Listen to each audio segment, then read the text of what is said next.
I'm just happy to be home. Can't wait to be here permanently in a few months.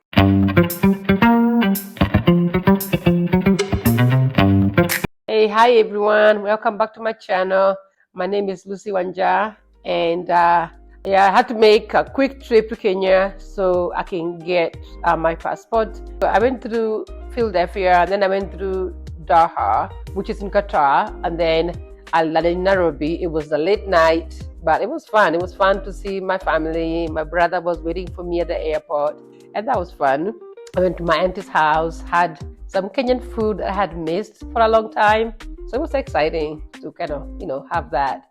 Then the next morning, we had to wake up early in the morning and I had to go to Nyayo House. I can't believe this building is still there. I told one thing I forgot to do before I left America. I should have just printed out my documents in America, but I didn't. So I go to Nairobi and I had my documents on my phone, on my email, for my passport renewal. So I had to get, we got the Nyayo House, which is like the government office where you get your passports done.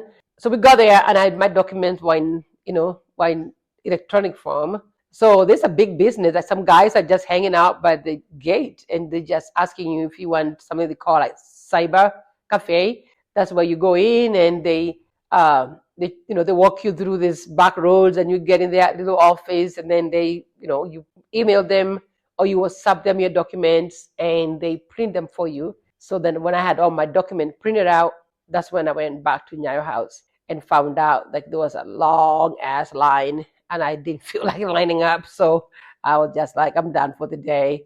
But I ended up going back and getting it done.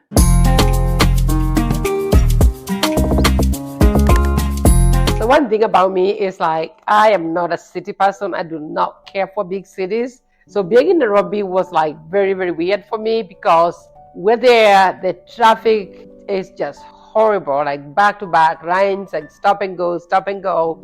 I mean, when I tell you that we were stuck in traffic for 2 hours and we're just going for a 20 minutes drive. So from there, at Nyayo House, we hit the road.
So we had a DJ and it was fun.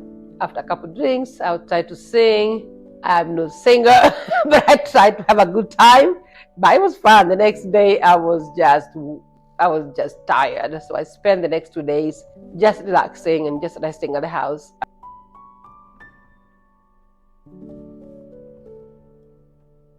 Then Tuesday, another reason why I wanted to come to Kenya, I could have gone to DC, to Washington, DC from Kansas to get my passport, my biometrics done for my passport.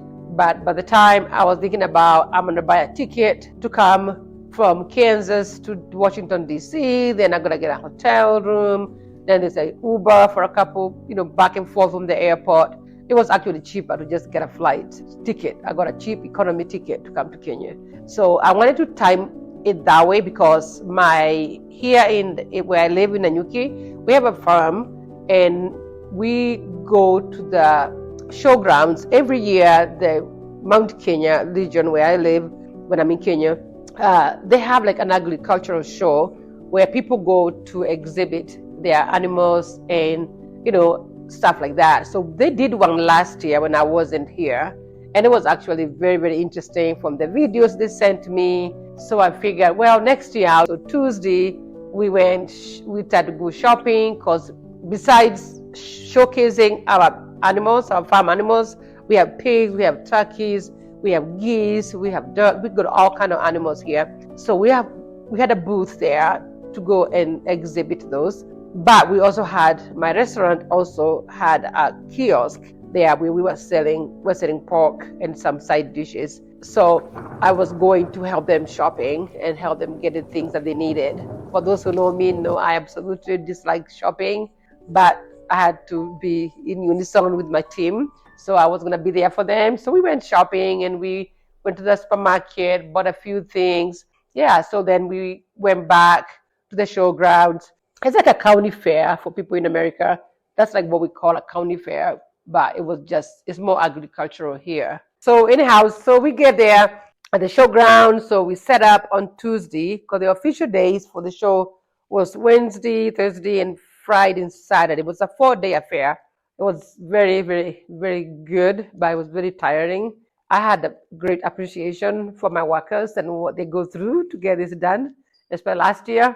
Yeah, so everything was done on Tuesday, it was set up. Then Wednesday was the official day of the opening, and my farm manager and my farm help, they were there to showcase the animals, and we had tons and tons of visitors at our booth, just inquiring about our pigs, our birds, especially the ornamental birds that we have, like all kind of different birds called silkies. There's some called bantams. They're like very, very ornamental. So yeah, people love that. We had some goats that I had got from Uganda a couple of years ago. So they're different from the goats around here. So everybody was like impressed on that. So that is another way of showcasing our farm animals. So, and also, our kiosk that we are selling pork is also to showcase our cooking skills, so that we can promote our restaurant. People can come and buy pork. We sell both retail, and we it's cooked too. It's grilled or cooked on the stove or something like that. So yeah, that was fun. That was done with. The show was exciting. We won a lot of prizes for the animals, and especially the pigs. People loved them. We have like very different breeds of pigs that are not very common in Kenya, especially in this area of Nanyuki. So we found that a lot of people were interested in our pigs, and that was interesting, and it was really fulfilling to be part of that. And then to imagine that I've been running this farm for the last, I want to say, since 2022, and I've been doing this on the phone. Like, I'm typically a telephone farmer. So I wake up in the morning, and for the first 3 hours, I'm just on the phone with my people here in Kenya when I'm in the US. So being here is much easier because we're on the same time zone. So it doesn't affect my sleep as much. Yeah, so the showground was fun. It was exciting. We made some money at the kiosk. We were selling pork, and we won prizes for animals. So it was a success. If you'd ask me, I think that was a success. And yeah, everybody was excited. They were tired. Like I said, I had respect for them, what they do, ferrying the pigs, put them in the truck, going back to the showground, offloading, then coming back after 4 days, loading and offloading again. Yeah, these guys, they work so hard, and I'm so proud of them. Without them, there's no way this could have been a success, because all I do is, I do the investment, I pay their wages. By the end of the day, they have a passion for animals. And yeah, that's what helps a lot. You gotta have people on the ground who has passion for what you're doing. So in a nutshell, it has been an excellent week for me. Being back here, I just love it. It's just so laid back. I suffer from a lot of seasonal allergies when I'm in America. When I'm here, I'm a little nasal still, but it's nothing close to what I go through when I'm in America. So I just think that me being back here, it helped me a lot with my health. I won't have to worry about taking all these inhalers and doing all this stuff to keep my chest clear. So I'm going to be looking into alternative medicine for my asthma to control it through herbs. Like my housekeeper, she's very good about, going to the, to the garden, and, she plants quite a few herbs. So I've been taking those for the most part, and it's been helping me a lot with my allergies. So I can say that part of it I like the most.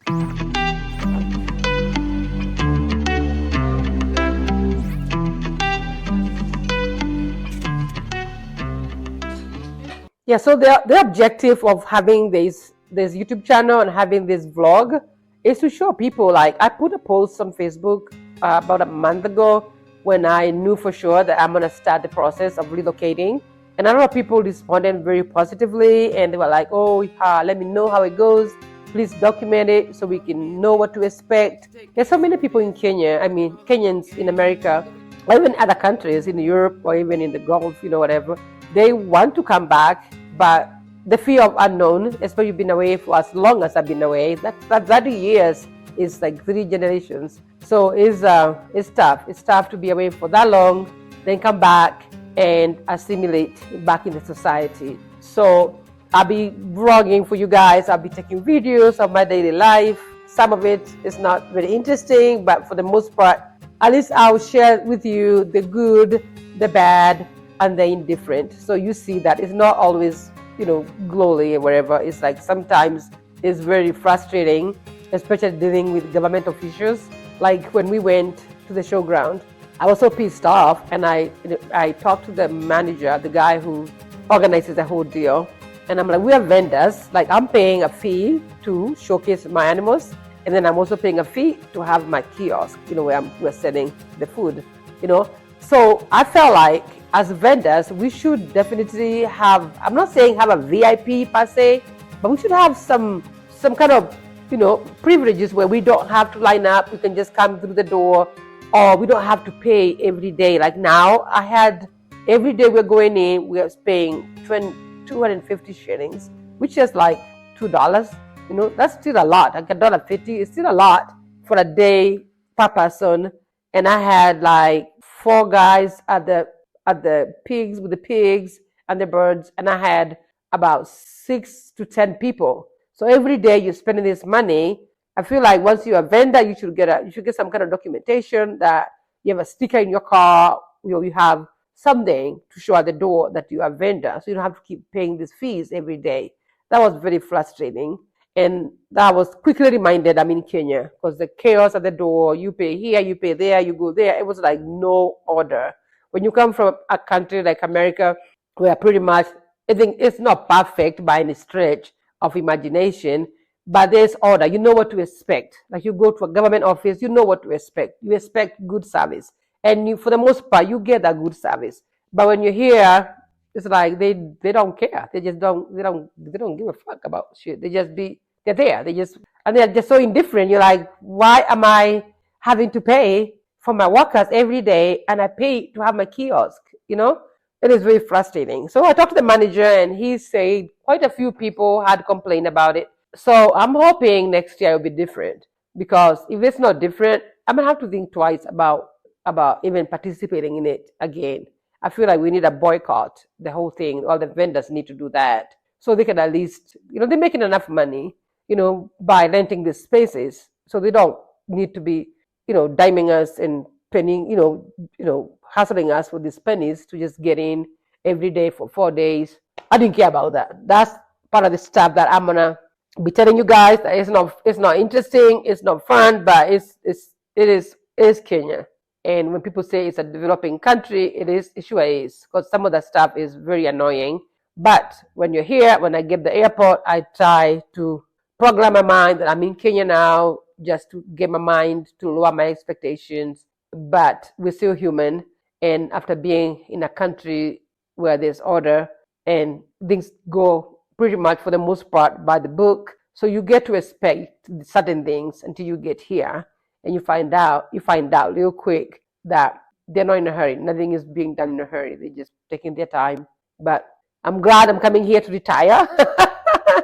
Otherwise, I feel really bad for people who come here and still have to get a job, because I don't think I could work here. To get up in the morning and go to a job, I couldn't do it. I just couldn't do it. It's very, very frustrating. So, but I'm doing my own thing, so I'm on my own time. So yeah, that's pretty much what happened this trip. So I'll document a little bit more I still have one more week next week on the things that I'll be doing next week. So before I go back to America, so I'll keep you guys informed about what's going on.